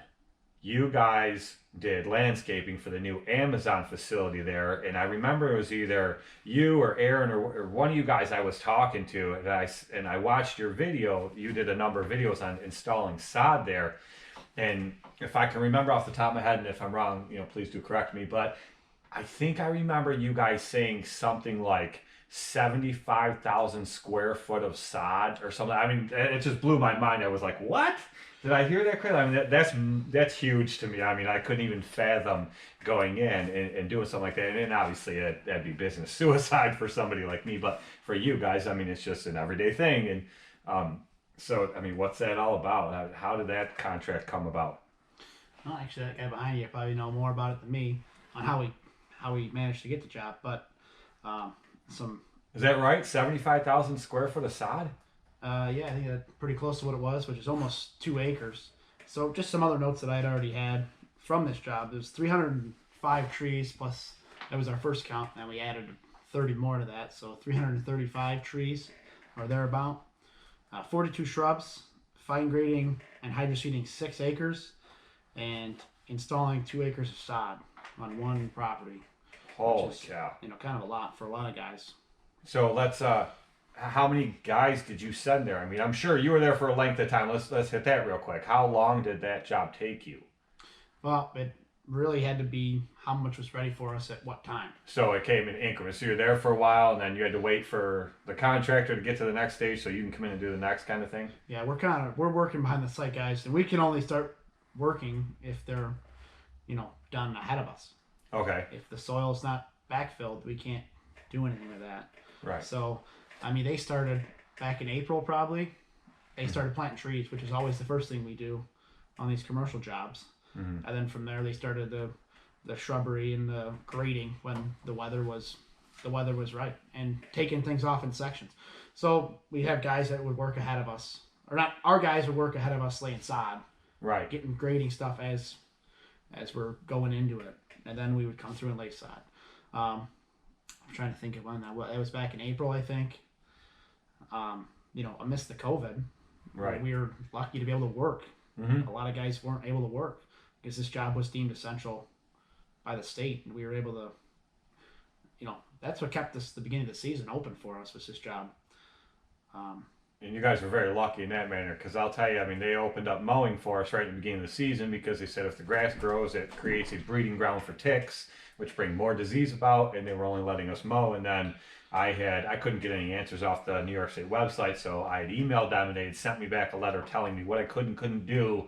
And when they did open up some landscaping, the letter I had gotten, and I still have it to this day, I thought about, laminating it and hanging it on the wall, because I can't believe that there's this level of stupidity, not only in government, but in any aspect of life. But it specifically said that I was allowed no cosmetic landscaping, and it said that I was allowed to go to a customer's house and put mulch in their existing flower beds, but I could not take an edger, cut out a new flower bed, and then put mulch in that one.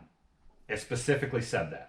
And I had to read that thing a number of times. And my wife's a doctor, so she far exceeds me in levels of education. So I handed to her, I'm like, is this right? Am I reading this correctly? I couldn't believe it. And I'd show it to a few other friends, and they just shook their head in disbelief. So when I knew you were doing that job, I was like, it blew my mind that they were even allowing you guys to do that. We were planting trees on April 1st, and we were the only people getting trees from Russell's because everything else was shut down. They were like, yeah, we'll get it for you if you have a letter that says essential, which we were given by the GC. And so that I'm pretty sure we were the only people planting a tree in April, to the first week of April, in all of Erie County, after polling cars went on and gave his little bad boy talk to all landscapers. But it was I just looked back, it was April 1st we were planting trees at Amazon, and before that we did a solar farm. March 15th, 18th ish, and we planted 270 trees in the first within a week. And then that Friday they shut down everything, but we had just gotten all the trees in, so then we kind of took everything off that job, which we were basically done with, and then went over to Amazon and did that starting April 1st. And they were like, yeah, we'll get you trees, because that was our next concern. Right. They were shutting down all the trucking lanes and everything. The truck drivers were coming from New Jersey with trees. Right. And they were shutting down the gas stations and those, the pull-off sleeper areas, and the DOT way stations weren't going to be open, so they weren't supposed to, we weren't sure if they were going to be able to even truck across to get us the material, but Russell's was able to get us everything basically right away, and we were in there planting, which was good because we weren't getting as much pressure from other people to go and do their spring cleanups. So we were able to focus Right. more guys up at Amazon and help get ahead on that. But then when it all opened up, obviously we had to it was just a lot of hopping around where are we allowed to work in the spring. But yeah, Amazon kept us busy through April and through the whole year. I mean, we were just there 2 weeks ago staking trees that we did 2 weeks ago and finishing that up. So, but Right. that's all 100% done now. Yeah, which I was going to follow. I mean, we started April 1st, and we just finished it, a couple weeks ago. Right. We weren't there every day. Right. we Just were, in increments. when they were ready for it. I mean, they're putting in parking lots, and we're not there for that gap. That's Right. that was a big gap that we weren't there. But I'm thinking around June we were still there, and I was putting lawn in June maybe, late May, June, and Middle of May. we were getting. That was the first chunk of it done, and then after that, it was kind of a while before we came back. And I'm thinking, when was that? October, September, maybe. By the time we came back to. Middle of May and then June. Right. And then again in September for more trees. Into their expansion, they expanded out from where they originally plotted the footprint of the project. Right. So that was huge then. That definitely kept you guys going. I know that goes. I had, on a much smaller scale for me and my business, but once they did open stuff up, all my customers that I had lined up for the spring for mulch and plantings and trimmings, they were all calling me like crazy, and of course wanted to be the first on the list. And they hadn't even fully opened it up yet. They said they were allowing us to do. The update I had gotten on it was they were allowing us to trim some hedges, and we could put mulch in existing flower beds. And then below it said nothing cosmetic, and I'm thinking, well, that's cosmetic, and nobody could give me a set answer. So I seen a few other lawn care companies out, landscape companies putting mulch on, and I said, you know what, screw it. If they're doing it, I'm doing it. And I remember the first commercial job that I was on this spring. 2 different times I'd seen police cars go by. And I got nervous. I'm like, great, I can see how this is going to go. And I was talking to a friend of mine, and they said, you know what? They said, read it down further on New York State's website. It's not even up to the police to enforce it. The rules that the governor set about was up to the building inspector in every township, every village, and every city. It was up to the building inspectors to enforce this. And I was looking at him like, well, why was I so nervous about the police? Because when he put out those executive orders, right away I started thinking, well, how's he going to enforce this? And I immediately thought police officers, but it turned out to not completely be the case anyway. Yeah, we were mulching across from a police station. Were you? Never had any. I never had a problem. I got through them all. Nobody stopped me. No one said anything to me. We had some people message us on Facebook and like, oh, we see you out there mulching. And people called and like threatened to call the cops on us for mulching, and nobody. And there was always rumors that came up. This person's got fined. And then you call this person. Hey, did you get fined? Like, no, nothing. They didn't have any problem. I heard it about two specific companies in our area. I heard they both gotten fined. And I talked to other people, and I think I talked to your brother Aaron and said, hey, I heard this person got fined. I know you talked to them. He goes, yeah, I talked to them. They didn't get fined. It was a rumor. So Debunked. You gotta, don't just assume everything's true because somebody said it. You gotta dig into it a little bit and find out if it was true. It wasn't true, and to this day, I don't know if anybody get fined for it at all.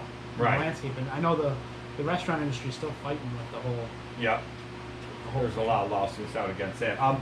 It made me think of something. We were just talking about doing things on larger scale. That I wanted to touch on when we were discussing equipment. I forgot, so I'm just going to jump back to that real quick, and then we're going to close this out. But there's another video, and you guys need to go check out his Spencer's, and I think this is the coolest thing. And I actually watched them use this, and if I get the name correct, is it called the bark blower?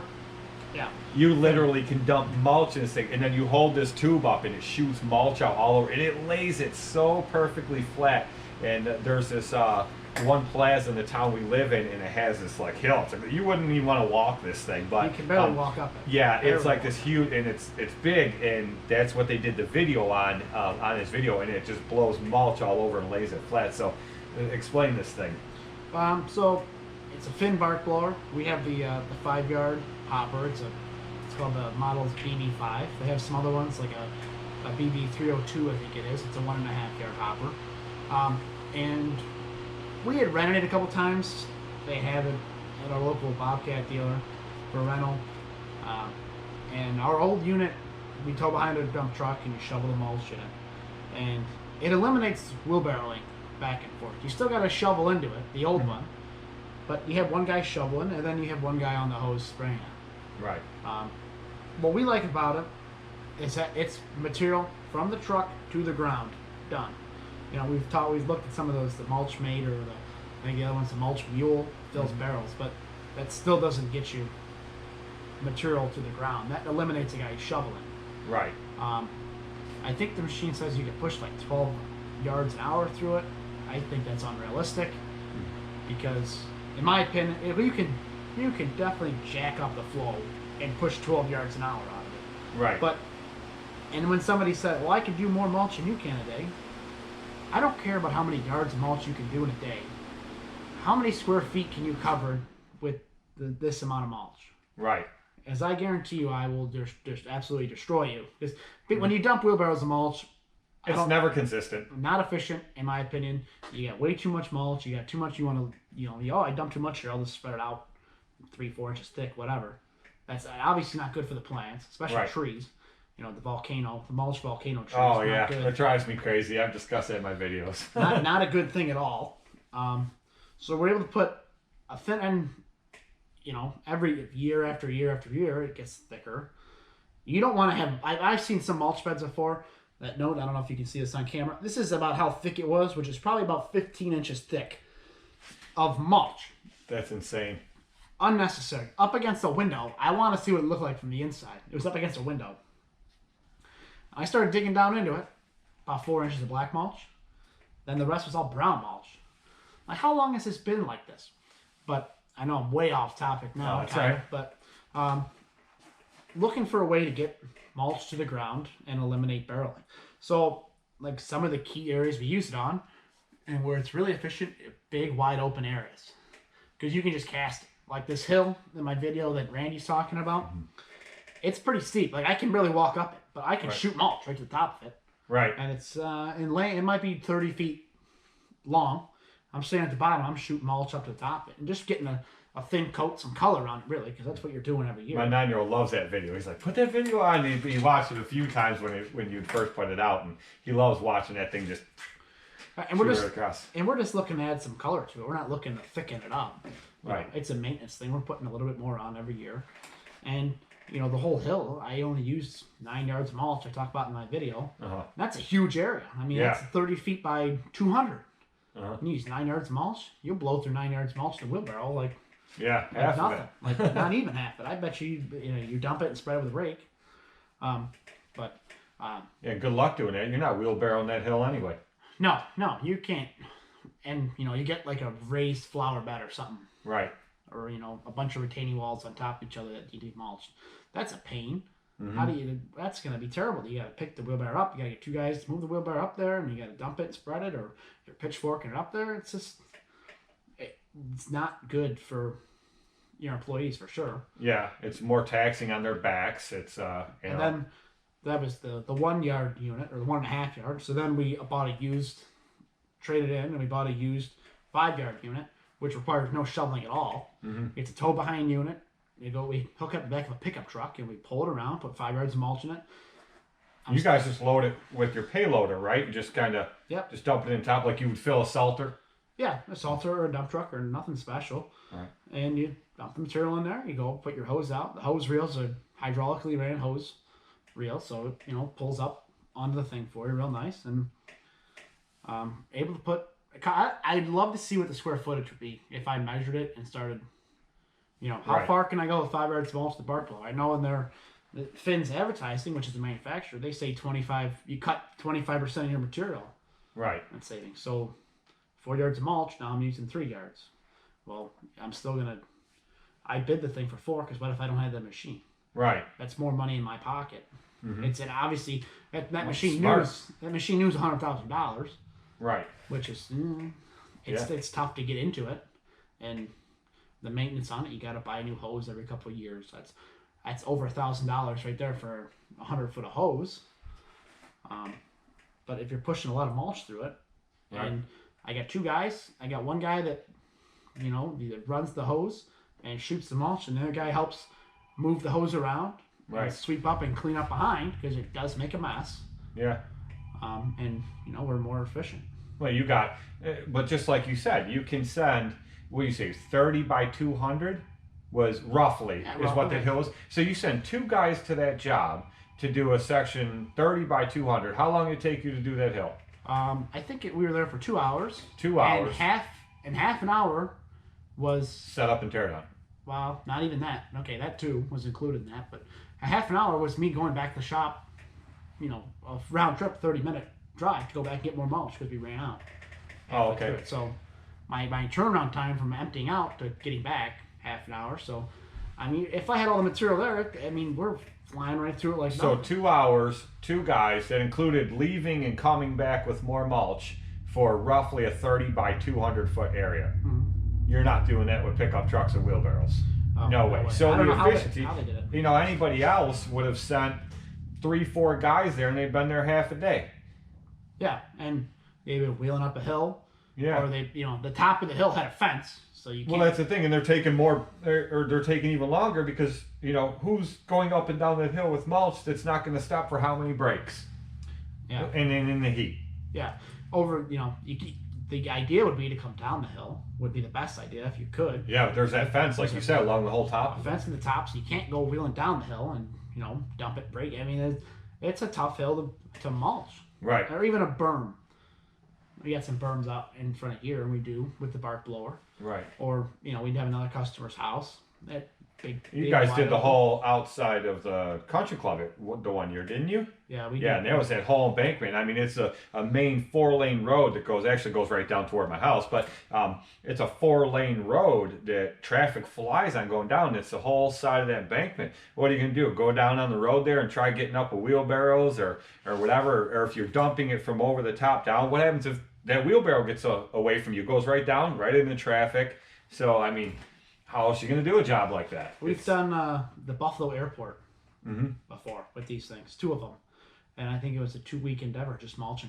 Really? Yeah, I mean, wide open spaces. That's where this thing is kicking it. Yeah. And the small stuff is not great for it up against buildings. We carry a piece of cardboard and some plywood, and I made a tool for it as a trim tool because you can spray it on the walls, and a white wall doesn't look good with black mulch all over it. Right. So, I mean, it is what it is. You got to be. That's why that second guy's there. Yeah. Because really, you could run the machine by yourself. Right. But it's the little things, protected plants, protected walls, moving the hose around. Right. Where you're still sending 2 guys with that smaller machine, Yeah. but the other guy is up there shoveling, feeding the hopper. Yeah. And it's got a remote, so you can control everything from the remote. That's why it's a one-man operation. Oh yeah. It could be. It's and it works from quite a distance away. You got the throttle control, you got the material start-stop, you can increase the control of how, or increase the flow of material. I mean, we put down, I don't know, I was trying to count it last year, over 1,000 yards of mulch we put down last year. Really? Yeah, tractor trailer load after tractor trailer load. I want to know. Holy cow! 1,000 yards, over 1,000 yards of mulch. That's huge. Yeah, just mulch. That doesn't even count for compost or brown. But that was pretty much black mulch. Right. But brown mulch or topsoil, all the other material we put down, that's not included in that. And that might not be all bark blowing, but material to the ground. Is that machine only for doing mulch? Can you run anything else through that machine? You know what we did this year? We put compost in it, and we, I don't want to say overseeded, but aerated and compost over a lawn and overseeded it. Mm-hmm. And it worked pretty well. I mean, what's the alternatives going out there with a shovel and throwing it? Right. And getting it. We filled this thing up, it was actually a football field. We dragged the bark blower out there with a skid steer. Right. On that skid steer coupler with the hitch on it, dragged it out there in the field, and ran the bark blower and coated the whole thing in compost. Nice. And the lawn came out really well. So, and we ran compost through it. I don't know about topsoil. I wouldn't run topsoil through it. That'd be just nasty. Right. Dusty and whatnot. And I think some of them you can run stone through. But Really? Again, that's like... It's kind of rough. You're taking a chance of beating up that machine. Yeah. Pretty good. So, I guess more of the story, that's a pretty expensive investment. We invest a lot in equipment. Yeah. And make our guys like we talk about the hook lifts and the roll-off beds. Mm-hmm. That makes our life easier for our guys. The bark blower, you know, it beats them on your shoulder a little bit, but you're not wheeling. Better in your back, wheeling wheelbarrows all day. I mean, and that's how you keep your guys. You know, if you make work easier on your guys and you're investing in equipment to help make their jobs easier to do, you know, like this airlift we were talking about right here, it's stuff like that. Guys can see that. They can see that you're trying to make things easier on them. They can see that you care. They can see you're investing in your business and your equipment, and they know you're going for the long haul. They're not worried about how long you're going to be around, that they'll have work, and it's going to make guys, you know, stick with you better. It's going to get you a better type of employee, or the ones that stick around anyway. And you know, if you're having a guy that comes to work every day and they see you don't ever invest anything in equipment, you're still making them use old ragged equipment, stuff that's breaking down, stuff that makes their job harder. They're only going to last so long. They're going to be gone. So it definitely plays a big part in it. So I guess we've been going we're hitting an hour and 45 minutes here. You talk about making us a half an hour long. Yeah, I told you that's why I keep a lot of my podcasts half hour to 45 minutes, because I mean they take forever to upload, and we could be here for another 3 hours and still have stuff to talk about, I'm sure. Exactly, and that's why I told you. I said you're not going to realize before you know we're going to be sitting at almost 2 hours. It just goes by really fast. But and we will. I mean, if you guys are interested in another one, you have specific things you want to discuss, we can definitely do another one of these, and we'll put it together. But real quick, I just want to tell you, so your dad started the company, you and Aaron that was here, you guys had seen him in camera, you're pretty much more the equipment end of it, correct? Aaron's more the business end of it. Yeah, Aaron takes care of the estimating and bidding.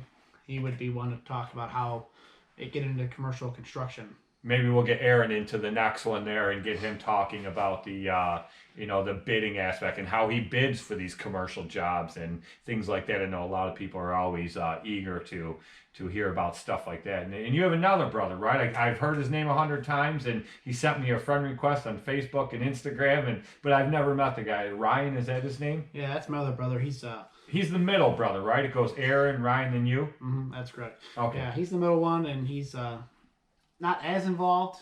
He works here, Monday to Friday. He does his thing. He's part of our lawn crew foreman. Mm-hmm. Takes care of all that. So is he you think he's gonna stay in the business in the long haul, or is he gonna go off and do something else? I don't know for sure. I mean, he's got a degree in accounting, so okay. I don't know. I always figured that you and Aaron would end up taking over the business, but I don't think your dad will ever retire. So I don't know. You say that, but I don't know. I think differently. Yeah, you think he might? Yeah. He might finally say enough's enough. I'm traveling. Just write down a check. Whatever. That's what I told my son. I go, one day you could take the business and you could just write me a check and I'll give you the routing number where to deposit it because I won't be here. So, once I'm done with this whole thing, snow is going to be a thing of my past and I don't want to play around with it anymore. I'll come visit, but that'll be the end of that. Ideally, I might end up in Tennessee or something similar. But that's the popping place to live nowadays. Yeah, I'm telling you so.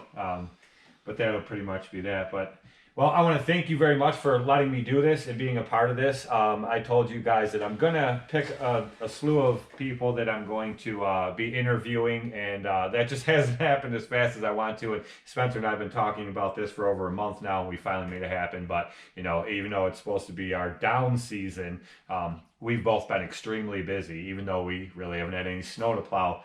Just a million other things going on. But catching up on stuff that I've been putting off all year. Yeah, and equipment, and I will be bringing my other truck in here, and Spencer is going to help me take care of that and painting that so that it matches everything else I have, like I mentioned, so there'll be videos of that. Look later today for the third part to the painting video of the GMC. Spencer will get that out today. I'm not sure that I will get this out today or tomorrow, depending on how long it takes to process will be what it comes down to. But so look for that. Definitely check out his videos. Definitely go and specifically check out those ones I told you about. You guys will be blown away when you see this equipment. It's stuff that I don't ever see on YouTube, which is one of the main reasons that I wanted to highlight on those subjects so that you guys can see this stuff that he uses. And if you want to see more detailed versions of it, by all means, let me know or let Spencer know. And he can make full videos on any of this stuff, or I'll film it for him and he can demonstrate it all, and you guys can see the fine details of all this equipment, he'd be happy to do that for you. So, and that stuff we'll put it right up on his channel, so you guys can see it there. But again, thank you very much for doing this with me, and Yeah, no problem. Thanks for sharing coming your on. story with these guys on here, and we will catch you guys in the next one.